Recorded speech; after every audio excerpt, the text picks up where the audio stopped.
Hey y'all, welcome back to Agency inTELL, the show where we deconstruct the brains behind the world's most successful digital agencies. I'm Roger Williams, here with my good friend Robbie Adair. And that's right. Today we're going to be talking about that razor-thin line of balance between the massive hype of the new and trendy and the grounded, although often messy, reality of running a mature, profitable agency. Absolutely. And you know, Robbie, again, the headlines are covered in AI, and now it's with Mythos, which I said they should have named Medusa because they're like, it's so scary you can't look at it. Look away!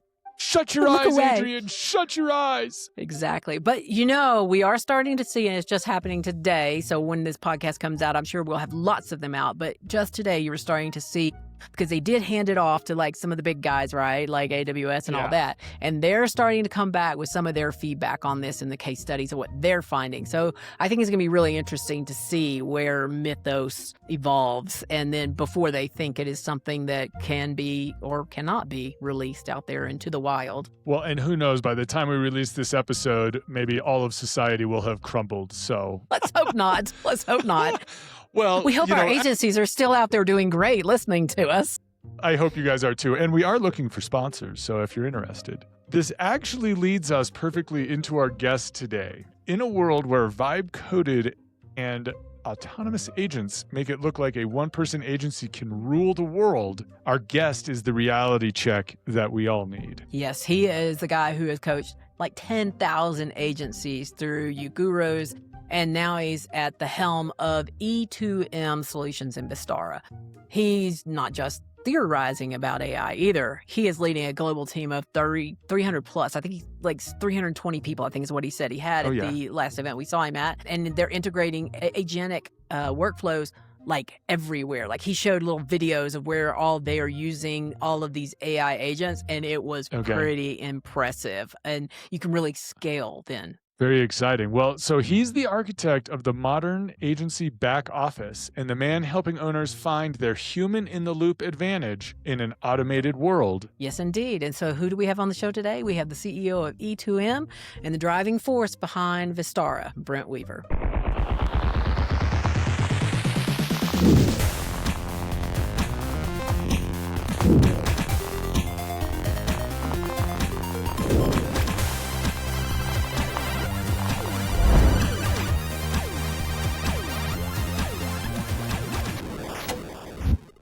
Hey, Brent, how are you? I'm good. Good to see you, Roger and Robbie. Good to see you as well. Brent, you were just speaking at PressConf. A fantastic job. I appreciated you coming to PressConf and doing that talk. I thought it was super relevant for this time that we are in history right now. So thank you very much. Thank you. And now we're going to just hop right in because we have a lot of information to cover with you. So you spent years coaching 10,000 agencies. So what was it in that data that you saw that you realized that the coaching only model wasn't enough, and that's when you kind of took the helm at E2M, right? Well, I mean, yeah. So Ugurus was acquired by a hosting company in which we will not name in respect for a company here. But we were acquired by another hosting company and kind of integrated into their product. But I mean, coaching is not really a product. It's very much a service. And so ultimately that community, or at least the coaching side of it, was kind of sunset. So I exited that company last April and joined E2M in June. I think there's a lot going on in the agency space right now in terms of like what AI is doing to disrupt both kind of the agency business model, also the coaching business model. And yeah, I mean, I think there's still obviously a big market for coaching and consulting agency owners, but certainly times have evolved quickly and the types of problems that agency owners are faced with today. Actually, I was just at an agency event a couple weeks ago in Costa Rica, and usually agency events are like 50% agency owners complaining about marketing and sales, like get more leads, get more clients. And then the rest of the topics of running an agency are kind of split amongst the other 50%, like operations, delivery, systems, finance, all that kind of stuff. And now it's like AI is 70% of the conversation. And then all of that other stuff is to 30%. It's pretty crazy, right? And so I think that's definitely been a big shift or change. But even with that, I mean, I think a lot of the fundamentals are still true. Like to run your own business. You have to, you have to go out there and hustle all the time. Find clients, do amazing work for those clients, right? Like quality, that hasn't gone away. Speed to results, right? Efficiency, cost, right? I mean, these are kind of basic things that I think clients still value even with AI today. And kind of, you've already broken the seal on AI, so we can talk about it freely for the rest of the show. But to that point, E2M is kind of an offshore engineering company. You've got a lot of engineers in India. You've been spending time there. The amazing team building photos coming back. It looks like a great team. How does offshoring and, the benefits of, cost savings with that play in this new AI world where the cost of code has just dropped precipitously? Where do you see things kind of moving forward with all of that? Yeah, I mean, we have so E2M. We're a white label digital agency. Our teams are split across website builds, digital marketing, which includes SEO, paid media, content, some video stuff, and then as well as AI services. And we've certainly seen, even though our web team has grown in terms of number of accounts that we serve and the amount of requests we have coming in, we've been we haven't seen as much explosive growth in terms of like billable time, just because, just like what you just said, Roger, like it's taking less time to generate the same amount of code. So if you're building a WordPress site, a lot of that might be the front end code or the back end code, or creating plugins or creating custom, functionality, or modifying or managing a site. So a lot of that stuff is certainly happening faster, which I think what we're seeing at least is clients are maybe shifting some of that budget away from web and towards marketing the website. So driving more traffic, which I think in the long term will mean that businesses want more advanced functionality for their website. If they're able to drive more traffic and get more customers, they might find other ways to drive better conversion. So I think we will eventually see much more complicated websites or mousetraps being built to try to get those leads. But we are seeing kind of a little bit of a shift in terms of, what agencies are being asked to do. And also somebody told me like the comb model. So like, whereas you used to kind of want somebody that's like really hardcore in one area, like just an SEO person, that's all they do is SEO. Now it's like, you kind of want like a generalist who's like, a foot deep, a mile wide, and then you have like either agents or other specialists that they can kind of tap in. So I think there'll be a shift for agencies to actually offer more services, which is something that if you would have asked me 5 or 6 years ago, I would have said, no, offer fewer services, go deep on those services, be like hyper specialized. And I think that is true for targeting a market, like a niche.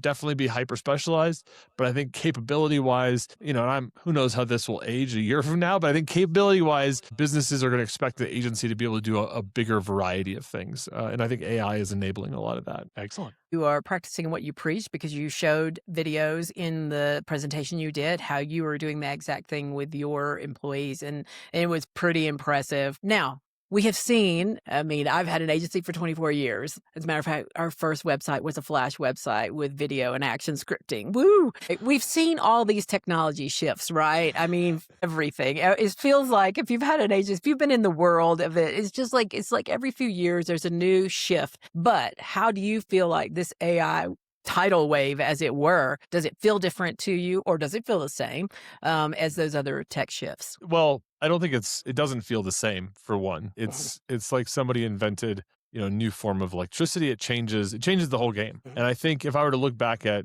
app development or social media or video, right? There was I could look at my business and say, okay, well, video, I guess it's kind of changed a lot of aspects of how we operate the business, from marketing. Certainly marketing, video has impacted, it's been a big tool in that tool belt. Sales, less so, right? I do see people that do custom personalized videos for personalized outreach and stuff, but it's kind of whatever. You could say online conferencing if it's a form of video, but it's kind of a stretch. Video and delivery, video as a service, okay, maybe people are offering that, but you don't really, you see some project managers sending Loom videos and stuff like that. It's definitely been a little nugget for delivery, right? My CFO is not sending me videos, right? So video, it wasn't really a horizontal, right? There's some benefit across the organization, but not really, right? Video primarily showed up in marketing for an agency business. Social media, primarily marketing, right? Social media as a platform having a Facebook page, having the ads, being an influencer, publishing content, right, has mostly benefited agencies and other business in terms of marketing, right? So you kind of have these big technological shifts that have cut across that have not cut across the business, right? Whereas AI is fundamentally disrupting every aspect of every business, not just agencies, right? But like how we market our companies, like how we create content, how we do market research, that types of things that we can automate, all that kind of stuff. I mean, AI is influencing all of that, right? Sales, AI can write proposals. AI can, do automated chatbots to do some sell by chat. AI can help in RFP analysis. It can help in discovery, right? So you're recording your sales phone calls, you're getting the transcripts from that. AI obviously makes a huge difference in terms of delivery for agencies and what they're delivering, how they're delivering it. They can sell AI as a service, right? Huge impact and implications for finance, right? Like bookkeeping. What happens to bookkeeping in the next 3 to 5 years? Like, I have some ideas, right? It's probably not having a bookkeeper, right? But probably maybe taking that budget, moving it up to like a controller level. I know a lot of agencies, for example, have awful financial management, right? They are looking at their P&L once or twice a year. Their financial metric that they watch is their bank account, right? I mean, it's like they're not really doing sophisticated finance and they're just trying to keep their head above water. Maybe they have a bookkeeper and they're just stuck at that level. And I think now with AI, it's going to take care of that level. And they can start to think about, okay, what does a more sophisticated financial engine look like for my business? Can AI do that? Can I spend some of my savings on a fractional CFO? And so I think AI is certainly different. It's definitely impacting every aspect of every business. And so, yeah, I'm gonna put this tech shift in this is unlike others, right? And I think that statement will age well because I think I was starting to say that a year ago, 2 years ago. And I think by and large, as you start to see things like Claude Code, Claude Cowork, some of these agentic managed agents systems that are coming out, like OpenClaw, you're kind of going, okay, this is getting pretty dang good and a little bit scary, and it's only going to get twice as good in 6 months. Yeah. Great point. And let's dig in there a little bit, Brent. So, a lot of the times I'm seeing people talking about AI for websites, and it seems like it's, oh, great, you can use Claude to write your blog posts now. And that feels like a meager improvement. At E2M, you're selling fractional AI services. So for a mid-tier agency, what does a technical AI implementation actually look like? Like what should people be really expanding their heads into thinking beyond just a blog post? Yeah. Well, I mean, certainly, content, and you really shouldn't ask anything that you can go to AI and ask it to write for you in like a single sentence is actually a really bad blog post to write for your website, because it's kind of like anything that AI can answer in like one prompt, other people can prompt it to answer that question. And so AI is probably not going to go look for that expertise elsewhere. It can just create that expertise, right? Like, so me as a consumer, right? If I can just go to AI and say like, how do I make the best avocado or the best guacamole, right? Like it's going to give me like some really good tips and insights. It's probably not going to link me out to any kind of guacamole influencers or whatever, right? And so we want to really be thinking about like, what are the more complex questions or questions that involve like where you really want an expert's opinion. And I think that's where, we can still leverage AI to help us to write and research for blog content. But back to your question, I mean, I think one thing that we've built for our agency clients on our AI services plans is this thing called Client Hub.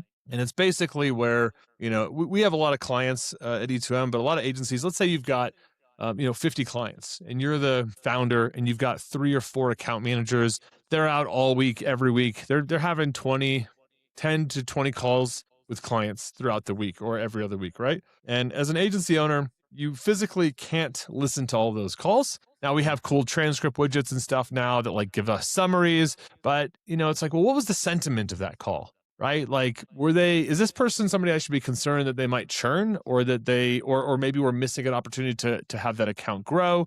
Those are assessing that sentiment is something that's very specific to that agency, their business model, what it means to churn for that business model, what are the types of services that agency offers. So typical transcription tools like just don't really have that kind of built into their models. Like if I'm an SEO agency, how is Fathom going to know like that this client has potential churn, right? And so we've built that into like our Client Hub tool. And so we can see like sentiment analysis from both the transcript. We have a model that assesses from tonality of the call. So not just the words, but how the words are being said. And then we also have a video sentiment analyzer that looks at the actual video and the body language of the attendees, and then tries to give us an assessment of like, hey, is this account at risk of churning or not? And so as a CEO of a small agency, you all of a sudden get leverage of your time. So instead of having to go in and personally sift through 50 transcripts a week or look at all these call summaries, it's like green, yellow, or red. Like, just give me the traffic lights. Like, I'm a very simple-minded person. I just want to see a dashboard that shows all of my clients, shows whether these people are green, yellow, or red. I want to figure out what's going on with the reds. Can we address those issues like urgently? What's happening with the yellow? Are we on top of those things? And also, hey, what's happening with the greens? Why are we doing so well? Now, if you take that kind of churn analysis, and because AI, you can feed it lots of training data, you can also bring in like the sales conversations. We can link in, if we have like tools like Go High Level or HubSpot, we can start to feed that data into that client hub. And we can start to create this like central intelligence system where we can start pulling insights around if a client comes from, this organic versus paid media, right? And hey, if they came from this salesperson versus this salesperson, we're seeing different types of sentiment happen at different points in the process. Now, these are things that I think I had on my wish list like forever as an agency owner. But you go to your team, and I used to have like a dedicated some developers, and I had to actually catch myself because for years I would give my developers all of these projects, and I just burn up all of our billable time in like Brent's pet projects. And so eventually I had to be like, all right, you got to stop writing custom software. And I actually had T-shirts at one point written that just said "custom kills," right? Like, because it was that important to me. Because I was like, we got to stop building all of our own stuff because we're spending like hundreds of thousands of dollars a year building this stuff that becomes a pain to manage and all that kind of stuff. And so I just totally stopped doing any kind of custom internal software. We would just use off the shelf. In the last year, that mindset has 180 because all of a sudden now it's very much possible to build low cost, self-managed software. And so I think that's an opportunity both as an agency owner. We get to manage our data and our businesses more effectively. But then I think as an agency owner, I'm always looking for how do we solve problems for clients? And so now we have this whole new opportunity that's opened up, right? So if websites or complex web builds are being done faster, less billable hours, right? I mean, you can charge probably the same on fixed price for at least a little bit, but where else can we add value to clients? And I think this has been a big growth area for E2M. And talking about these calls and looking at all, you can automate all of that, looking at the summaries, analyzing it and all that. But the actual call itself, that's not an automation, right? Is that kind of you acquiring the account management firm Dot & Co? Was that what you found was the missing piece for an AI agency or AI first agency? Is that the missing piece? Or Roger didn't tell you that I'm just an AI right now? Is that not? Are you prototyping Mark Zuckerberg's AI? Is this what's happening? You'll never know. Look, I mean, I guess there was the old like business saying, right? Like people do business with people, right? Kind of people they know or something like that. And I still think that's true because you kind of have to have, to put it bluntly, like one throat to choke. And, AI is not a throat you can choke. Like nobody takes accountability, right? Like if you get bad advice from AI, let's say it says, hey, your SEO strategy should be X, Y, Z, right? And a business executes against that strategy. And I mean, a lot of times SEO strategy or whatever, most marketing that we do as marketers ends up not working. Right? It's like Pareto principle, 80-20, 20% of what we do drives 80% of the results, 80% of what we do drives 20% or less of the results. So most of the things that we do, aren't going to work. And so if Chat or Claude tells you to do something and it has to do with marketing, like it's probably not going to be much better than like what an average marketer is going to tell you. Like I'm just kind of being real, right? But if it does that and you go out there and do it and you make some big investment and it doesn't work, like who do you hold accountable for that? I don't think we're going to call up Sam Altman and be like, hey, your chatbot that I either don't pay for or pay $20 a month for, it gave me a bad marketing strategy. I spent $100,000 on that strategy and it didn't work. Like I don't think Sam Altman is going to reply back to my email, right? And so I think like why we acquired Dot. I mean, account management, I think is a critical piece of the agency client relationship. And that's something that at E2M, we didn't have that. We didn't have team members that could talk to end clients. And I know that agencies oftentimes that becomes a really big bottleneck for them. They get up to 20 clients, the agency owner is managing all of the accounts. And then, for them to get to 40 accounts, they have to bring somebody on, right? And so having that person on a fractional basis makes a lot of sense. And I think people are easy to hold accountable.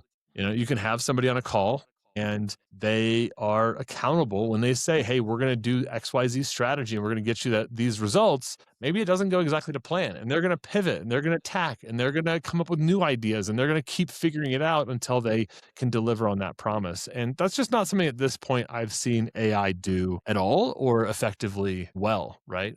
It doesn't really take ownership of something. Now, maybe that's going to change as agents become more sophisticated. I can't predict the future. I certainly think there could be a world in which AI is like running it, but I think those positions that are highly relationship driven are going to be much more difficult to replace with AI. If you have a developer position, somebody gets a brief, they go away for 80 hours, 100 hours, they write a bunch of code and then they just deliver this thing that's very like tangible. I think that stuff is obviously where we've seen the biggest disruptions so far. And I imagine that's going to continue.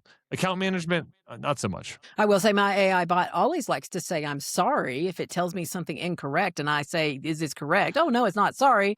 But it doesn't say, let me fix it. It's just like, yeah, sorry. So you're right. There's not much accountability there, right? It's just like, are you going to fire it? Like you're like, go to like, chat right now. Bad, Claude, bad. Bad, Claude. You're getting a timeout. Like, so what, dude? You're like, yeah, cancel your account. See if I care, right?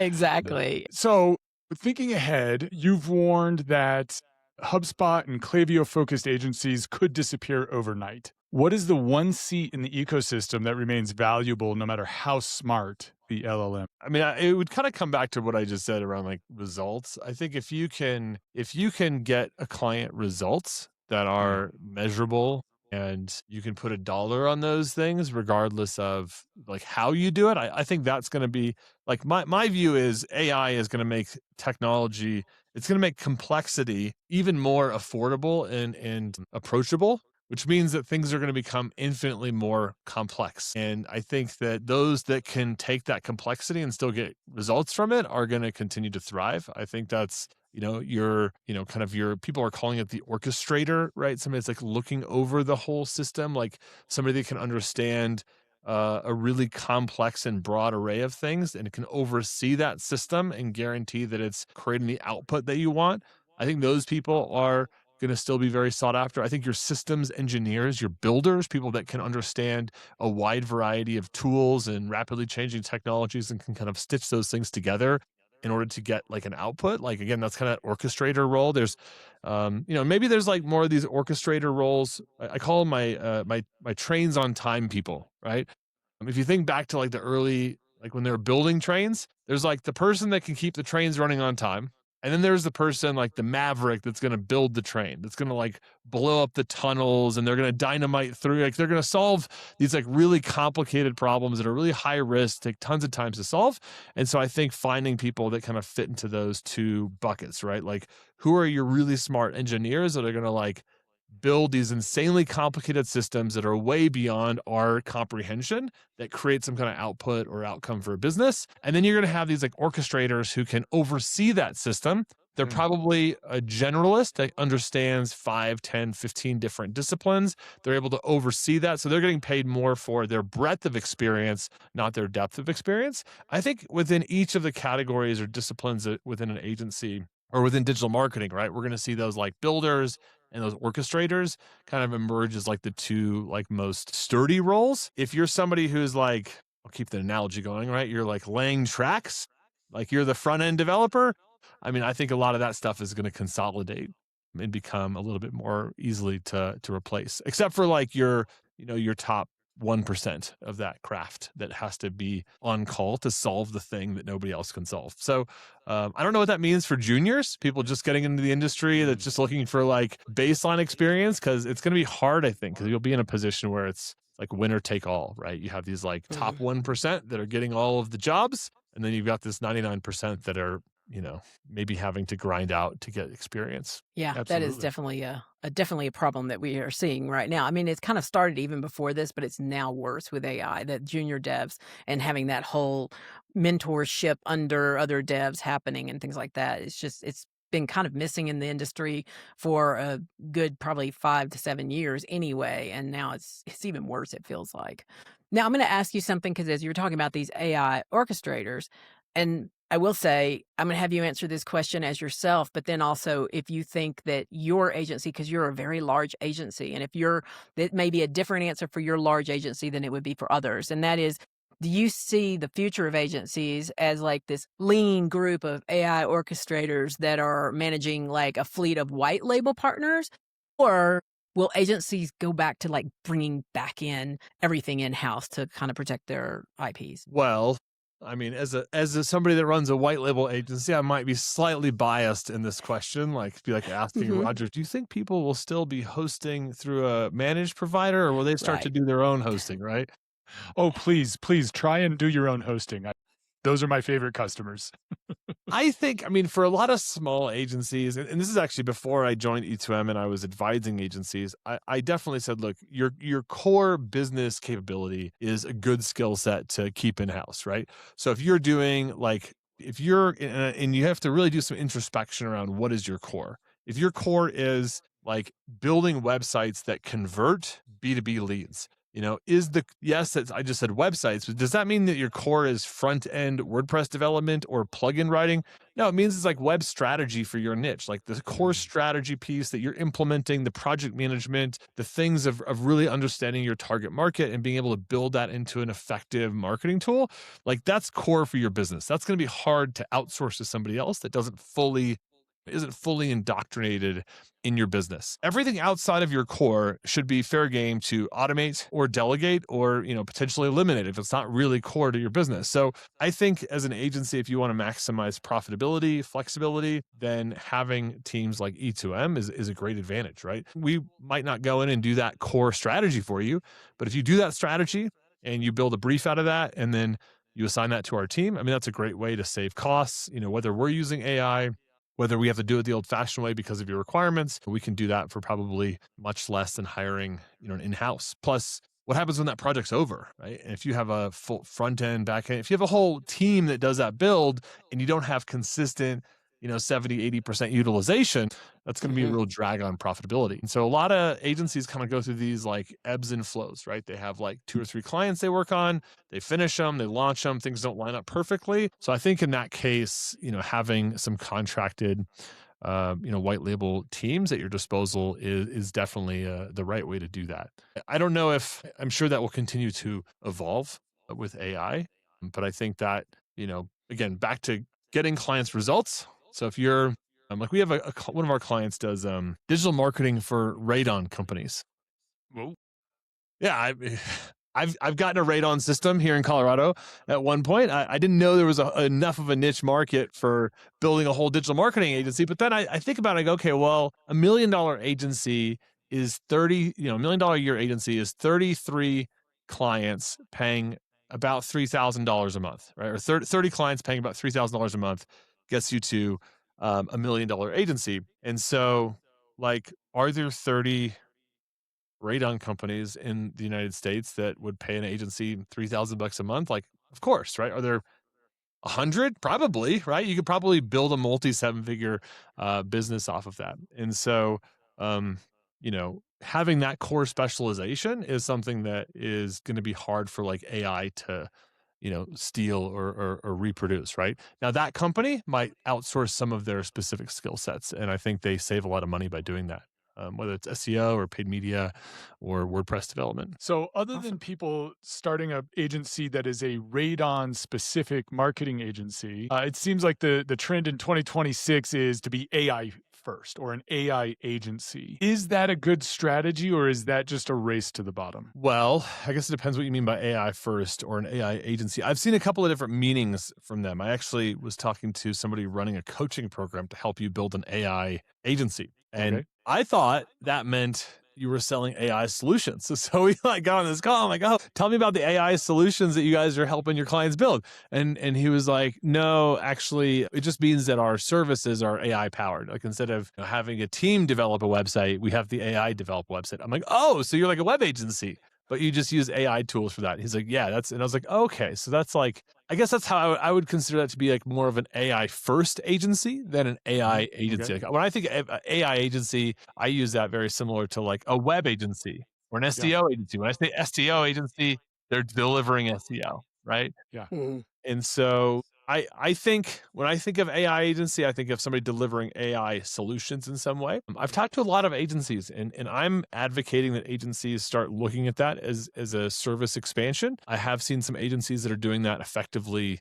very well. They're adding a whole new revenue line for doing AI kind of business process optimization, automations, helping with efficiencies, helping create some new capabilities within companies. And I think that's a blue ocean right now. Yeah. So in those agencies that are doing that, they liken it to selling websites in like the early 2000s, right? Like you used to be able, like client could come to you in like 2003 and want like a really simple website and nobody knew how much websites cost. You could just be like, hey, this is $50,000. They'd be like, yeah, let's do it. This is crazy, right? I mean, I remember like my friend built Chipotle's website and literally he had like a flash burrito like fall from the sky. It like shook the screen and it spun around and then like opened up. I remember that website. That was great. Holy mackerel. It was creation Xylem CCI, so Xylem Creation Chamber. My friend Phil Lockwood, they got paid more than six figures to make that burrito. Right? Like you're not getting paid. Nobody's getting paid hundreds of thousands of dollars to make flying burritos in 2026. That's right? a nano banana prompt now. Right? Like that doesn't exist. But on the AI services, what I'm hearing from agencies is when they go into a business and if the business is like, hey, we need something to do with it. We need AI. What can you do to help us? And they go in, they consult, they find some stuff that could be automated or eliminated using AI. And all of a sudden the agencies are hearing from their clients like, hey, I know we paid you, $15,000 to do this little thing. What could you do for $100,000? What could you do for $200,000? And that conversation has not happened in a very long time in standard digital marketing. And so like, that's really interesting to me, like providing AI solutions. Now, if you go to a client and say, we're a digital agency, we do SEO and we use AI to save tons and tons of time. That I think is a race to the bottom. That's a good signal to tell your client like, hey, we actually don't spend any time doing what you ask us to do. We just put it into Claude. And we're really good at AI prompting. We just put it into Claude and we deliver you, I think that is a race to the bottom, right? So delivering like yesterday's outcomes with today's technology, that's certainly we're gonna see people not able to charge as much. And I've been saying this for a long time, right? Like as an agency, you should talk about results and outcomes, not like the inputs. So, don't go to your client and say, hey, we will optimize 10 keywords, right? Like talk traffic, talk leads, talk outcomes, which is harder, but I think that's a little bit more protected. No, great points. All right. Well, we have made it to the rapid fire section. Boy, here we All right. go. So I'm going to start us off. What is the one AI tool you use daily that isn't a chatbot? The one AI tool that I use daily. So you guys you'd consider like, I guess, is Claude Code still a chatbot? I mean, it's right. You ask it questions and it answers, right? Okay. All right. So I do use, but see, this is getting into like semantics, but I don't know if so N8N, I use that a lot. Technically, it's an automation tool, but there's a lot of AI in that to design out like automations and workflows. So I'm gonna say N8N. That feels like a safe answer to me. If my head of AI was on here, I mean, they use all sorts of crazy stuff, but personally, as more in the leadership team, I actually use a chatbot probably way too much, but N8N would be my choice. We'll take it. What is the biggest lie agency owners tell themselves about their proprietary process? Well, most processes are not defensible IP. Okay. So we could that's probably not a lightning round. When you take your process and you put it on your slide with your logo, that itself is copyright. but the process itself is very difficult from a defensible IP level. So I would use those types of proprietary things, use them to tell clients, hey, you have a process, you know what you're doing. But I don't think actually very many agencies would have what what from an IP standpoint, it's very difficult to prove that your process is truly proprietary, especially if it's like a pretty typical like SEO process or paid media process. Or I mean, this stuff is all out there, right? So if it's existing knowledge, it's not really defensible IP. Vibe coding or deep engineering? Which one wins this year, 2026? Well, I'm going to say deep engineering. I mean, I think vibe coding is like, it's still a fun magic trick. Mm-hmm. But I mean, some people vibe coding with the right people is pretty cool. If you're talking about like me vibe coding, like I wouldn't take any of that code to production. My team, they do amazing work on that level. They know what to look out for. They know how to secure vibe coded apps. They know how to like go through and stress test them to be production ready and all that kind of stuff. But, I think there's a lot of people building stuff right now that's, questionable. Yeah, it'll be coming. We'll be hearing some stories, I feel, over the next few years of problems. Well, you've got the new and I'm blowing up your lightning round, but like the new Claude, like whatever Mythos or whatever, that Mythos. We can't even, we have something so dangerous. We can't release it. We can't show you it. It just if your eyes touch it, you will explode. So we can't even let you see it. Right? Best marketing ever. I know. They were like, whoo, and look at all those investors lining up. And then all the vibe coded apps that are out there. So it's like, let's try to find your weakest link, right? Just like that. Absolutely. Brent, this has been an amazing interview. Thank you so much for your insights. Before we let you go, we want a few things, but before we ask everybody to tell us or ask you to tell everybody how to find you, who should we have on next and why? We've got some amazing speakers coming up for our event.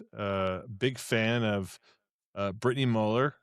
Dale Bertrand is a lot of fun. If you haven't had Andy Crestina on, Andy, he was our #1 rated speaker last year at Vistara.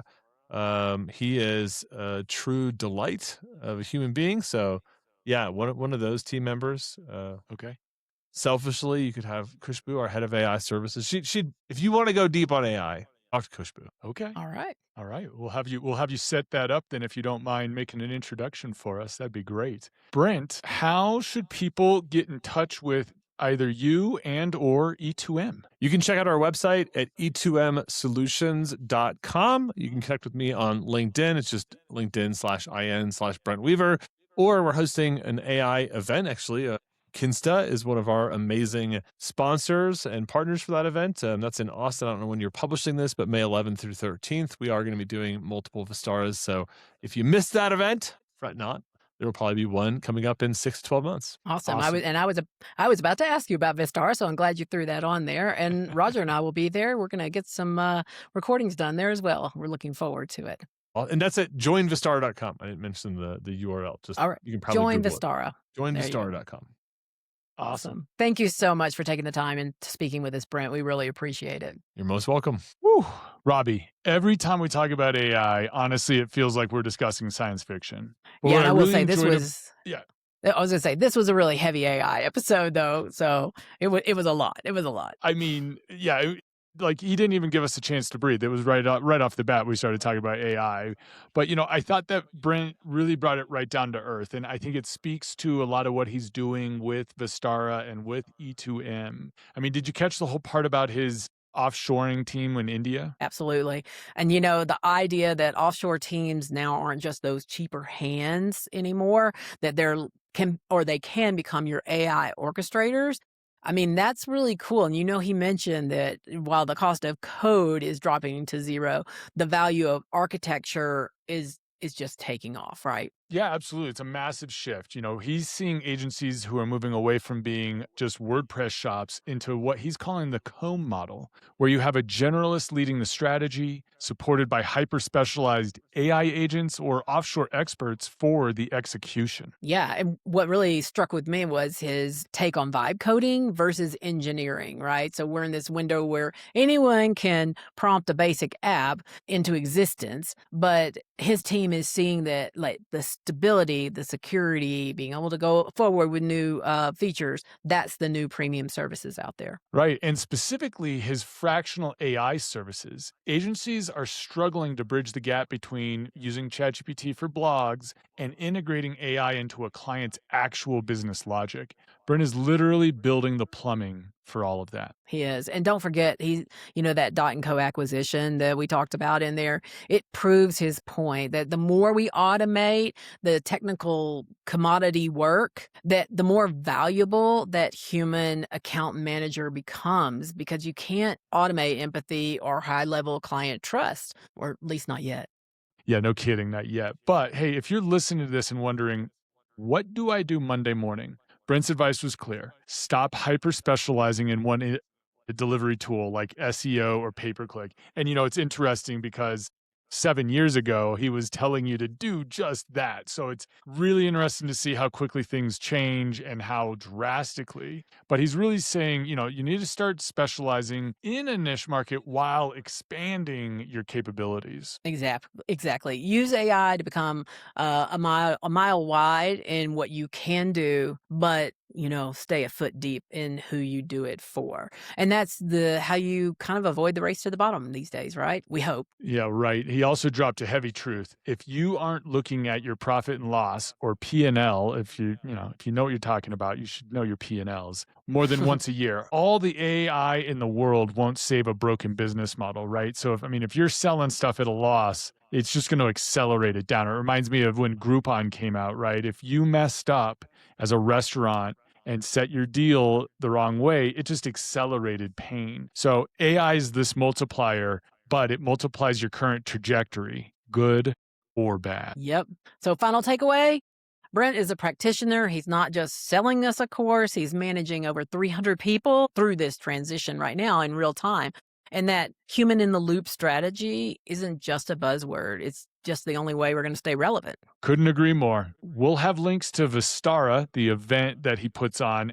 It's amazing. Agency focused, AI focused, really great speakers. It's going to be in Austin. I'm going to be there. You're going to be there. It's going to be great. We'll also have links to E2M, his white label engineering consultancy company.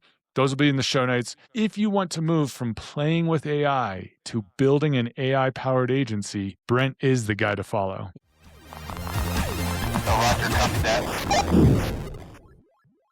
Hey, y'all. Welcome to this edition of Roger That. I want to take a second and talk about something that's been weighing on me as we've been tracking this AI revolution. We talk a lot about technical debt, the code that's going to break later because you're moving too fast today.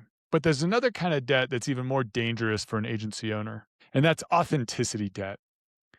Right now, we're all under immense pressure to perform success. And I'm using quotes right there if you're watching the video. We're performing as AI experts on LinkedIn. We're performing as unshakable leaders for our teams. And we're performing as future-proof partners for our clients. But behind the scenes, most of us are sweating. We're wondering if our margins are going to evaporate, or if the proprietary process we sold last week is just 3 ChatGPT prompts in a trench coat. That gap, the distance between who you're pretending to be and the reality of your operations, that is the debt, and it's time to pay it down. In the interview today, Brent Weaver hit on a massive point. The cost of content and code is dropping to zero. When commodity work becomes free, the only thing left with a premium price tag is trust. But you can't build trust while you're performing.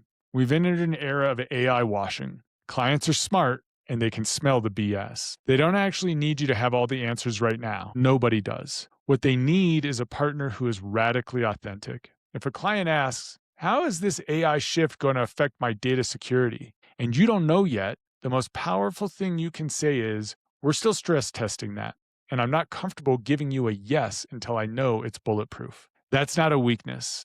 That's a competitive advantage. Authenticity is the antidote to the hype. This all starts with a hard look in the mirror. You have to be honest about your foundation. Brent mentioned that you can't automate a mess, and he's right. If you're looking to AI to save a business model that you haven't actually audited in 3 years, you're just going to fail faster. Authenticity means admitting where the cracks are. Is your agency actually a commodity? Is your agency actually a community of experts? Or are you just a pass-through for offshore labor that you haven't vetted lately? Are you actually profitable or are you just busy? You have to be honest with yourself about the state of your P&L and the state of your culture before you can effectively lead anyone else through this tech shift. So here's the Roger That for this week. Stop trying to look like a future-proof agency and start being a real one. Audit your promises. If you wouldn't say it to a friend over a drink, don't put it in a pitch deck. At the end of the day, AI can't replicate your shared history with a client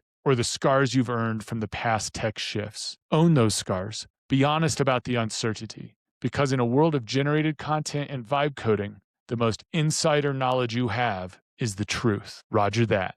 We'll see you next time.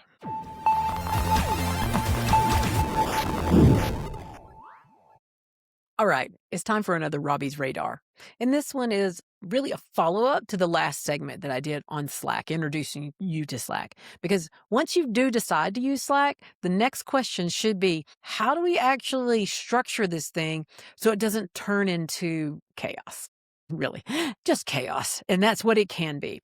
So I want to give you a few tips because we've been using Slack for a very long time. And I think that there's some things that you can do that will help you if you're just adopting into it, especially, but even if you've been using it, these may be some helpful hints for you. First of all, channel naming is critical. It is very important, probably more important than you think. Using like a simple, consistent structure. For instance, we like to put like client dash and then the client name after it. Now that lumps all of our client channels together. Then if those are our internal team client channels, right, where we're talking about the client's projects. But then we may also have a client channel with our client, in which case we usually do a mat dash for media A team. So we do mat dash and then the client name. So now we've got them lumped all together. Two key things that you're getting out of the naming convention is, one, it alphabetizes then all of those channels together, and you immediately know what type of channel this is. Is this an internal channel or is this a channel that's shared with the client?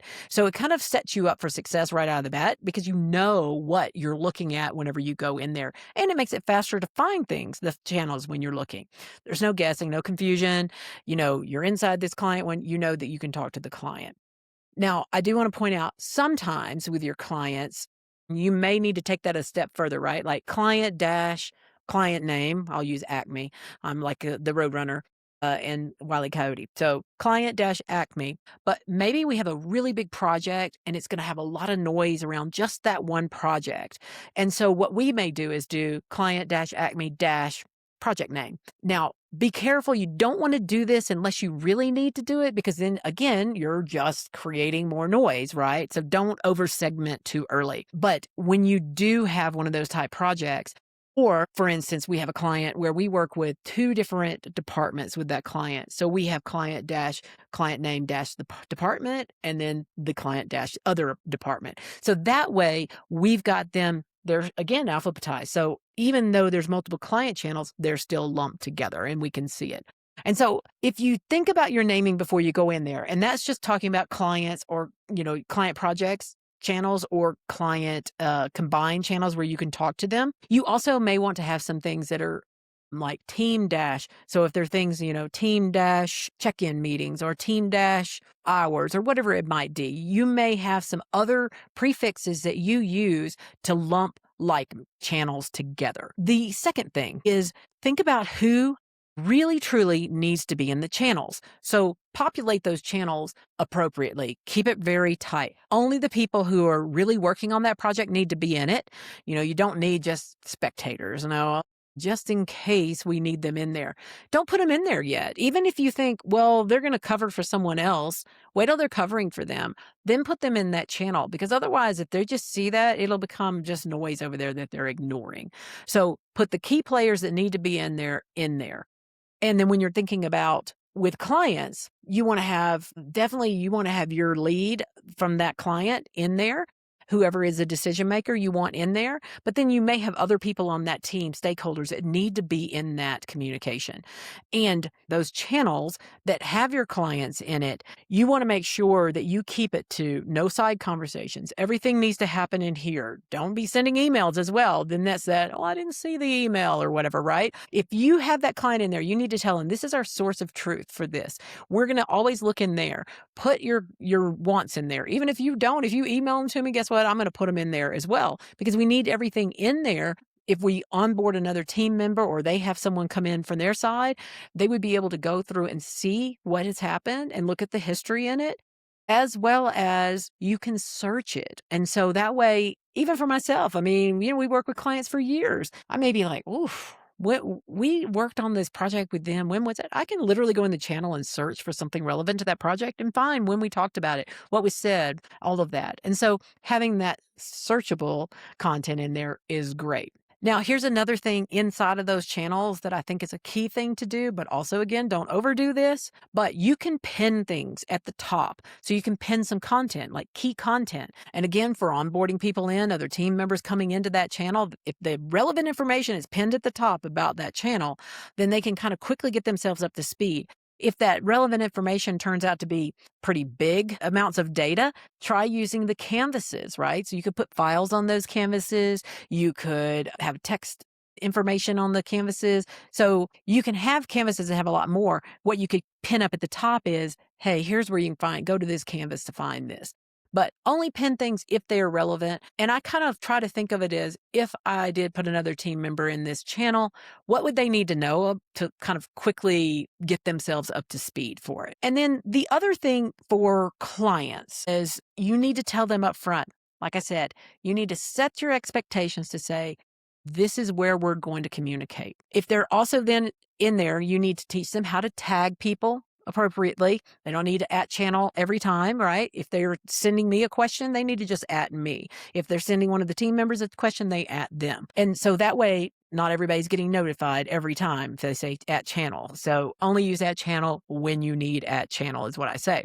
The other key thing is to train your clients to use threads. So in other words, someone poses a question, especially if we have some client combined channels that are very active, that have 25 people in it, let's say. So you have multiple conversations going on at the same time. Well, if that's happening at the same time and everyone's putting theirs just in the main lines there, the timeline, you're going to have a mess trying to figure out who's answering who in there. So once there's a question posed, then if they will reply, it creates a thread so that all of the replies underneath that are associated with that first question in there. So training your client how to use Slack will help it become more systematic and not so much chaos, right? And then the other thing to keep in mind with Slack is you can manage some of that noise. There's a lot of activity that happens if you have a very active Slack workspace.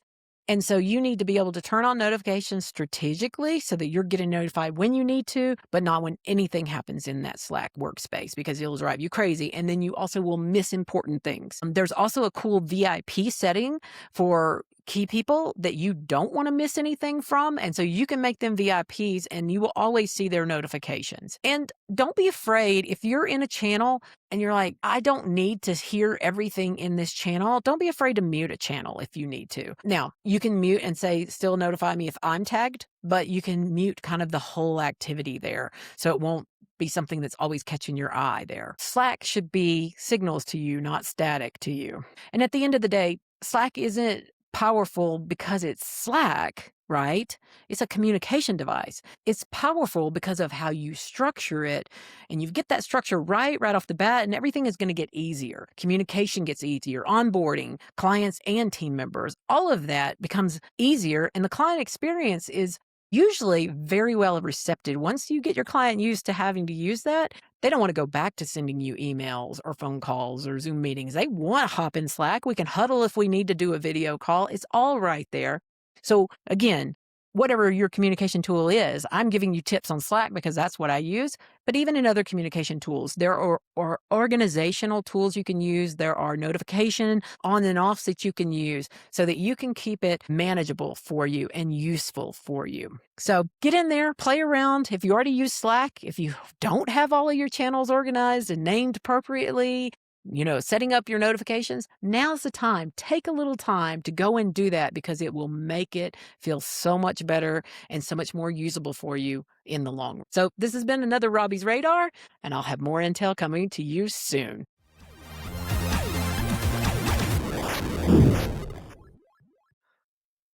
All right. We've made it to another R&R. Yay.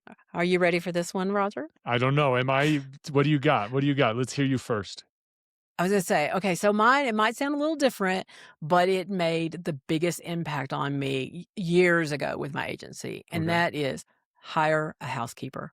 I actually saw Ooh. someone speaking, talking about business owners and how to move yourself forward, propel your business. And that was one of the things that she was like, hire a housekeeper, even if it's just Okay. once a month. Right. And so I say the same thing. And I tell all my other business owner friends this too, hire a housekeeper, even if it's just once a month. And I know that some people are like, oh, that's a luxury, but it is not. It is an investment. It is an investment in yourself and your business, because here's the reality. Every hour you're spent cleaning and organizing and just dealing with your clutter is an hour you are not spending on your business, your ideas, on your growth. And so it's more than just the clutter in your house. It's the mental load, right? And so when Sure. your space is all cluttered, guess what? Your brain sees it. You cannot have it not affect your brain. It does. So when you sit down to work, instead of focusing, you're thinking about the dishes, the mess, the things you should be doing, right? And that all Yeah. adds up in your brain. And so when your space is clean, everything feels lighter. You're thinking clearer, you're moving faster, right? And this is the part that I think really, if you really want to try and sell it to yourself, you're not just helping yourself, right? You're helping someone else. You're paying someone else for their work and supporting their income. In a lot of cases, you might be helping someone who's building their own business, right? And Yeah. so it's a win on both sides. And so again, even if it's just once a month, have someone come in, reset your space for you, and give you a clean slate. And it's going to free up time and honestly free up mind space. And so it's one of the biggest investments you can make in your business, I feel like. So that's what I had for my R&R today. I love it. I love it. So let me ask you this, because we've had somebody come in and clean the house, and I'll be honest with you, it just like we went back to just cleaning it ourselves because they would miss the baseboards. It was just frustrating. So how do you find somebody who's actually good? So I asked around to my friends Okay. and family and neighbors, right, of who Okay. they were using or who they knew or whatever. And I Yeah. will say, now we've just moved, so we went through 2 different cleaning services with this move, Okay. though, to find the right fit. And we finally found that right fit. I mean, they do the things we want them to do. Are they going to do everything that you want? No, we still clean things. I mean, as a matter of fact, I always laugh and I always tell people, you need a house cleaner because it makes you clean your own house, because we're like always the day before getting ready for them to come, right? And so it is making us do more than we would. It's more organization. It's more putting things Sure. away, but Yeah. it does make you do a little more. But so, and then where I lived before, we lived in the same place for 25 years, and we Wow. had the same housekeeper for 19 of those years. Holy So she, moly. not only did we help her, right? I mean, we were part of what kept her supported and helped her find other work, because we were referring her out too, Sure. but then she almost became a family member. You just know them over those years. And so their path, their history, about their kids, their grandkids, and all of that. And so Yeah. it is, like I said, it can be rewarding because you are helping someone else out and they're helping you. So it's such a win-win relationship. It's one of those things that gives you good endorphins. So yeah, you may have to go through a few though before you find one that does what you're wanting. And it may just be, look, I want you to do the deep clean on the bathrooms and the kitchen and this, or it may be, hey, I want you to come and do our laundry and put away clothes. I mean, you will find someone to do what it is that best helps you, I feel like. Okay. All right. I love it. I like it. Okay. Little trial and error there. Well, so Yep. for my R&R, I want to also talk a little practical for you. And I want to talk about personal finances. So in the United States, I just saw a really alarming stat that the average retirement savings is $966 per American, which is crazy, which tells me that the vast majority of people have $0 saved for retirement. And it's shocking how many people I know who I would assume are doing really well. I mean, I can see like they have a nice house, they have cars, and then I'll ask them, and I don't do this to everybody, right? I don't just go around asking people, hey, how's your retirement savings looking? But it will come up because it's something I like to talk about because I'm kind of proud that I've saved for retirement. And it is shocking to me how many people, agency owners included, who have no thoughts about their retirement planning or savings. And it's a travesty because Social Security, I'm sorry, everybody, don't count on Social Security. Maybe it'll be around, but We do not include Social Security in our calculations for our retirement. So I want to talk to you about a little plan that Kate, my wife, and I came up that we call the double down. Our first year of marriage, our first wedding anniversary, we were going on a trip. Since the very beginning of our wedding anniversaries, we have gone on a trip every March. We go for at least a week on some sort of vacation to celebrate the fact that we got married. But on our first trip, we were driving out to California because we were going to bike down the Pacific Coast Highway, the PCH, for a few days. And on the drive out, Kate was hemming and hawing about purchasing an iPad. And I was trying to help her think through if she should buy this iPad. And I realized that from my perspective, I didn't really care if she got the iPad or not. Yes, do I want her to be happy and get the things that she wants? Absolutely. But on the other hand, do I want her just spending our money willy-nilly and on things that she doesn't necessarily need or want? And so we came up with this plan for how do we get the spouse or the partner to have an interest in how you're spending money.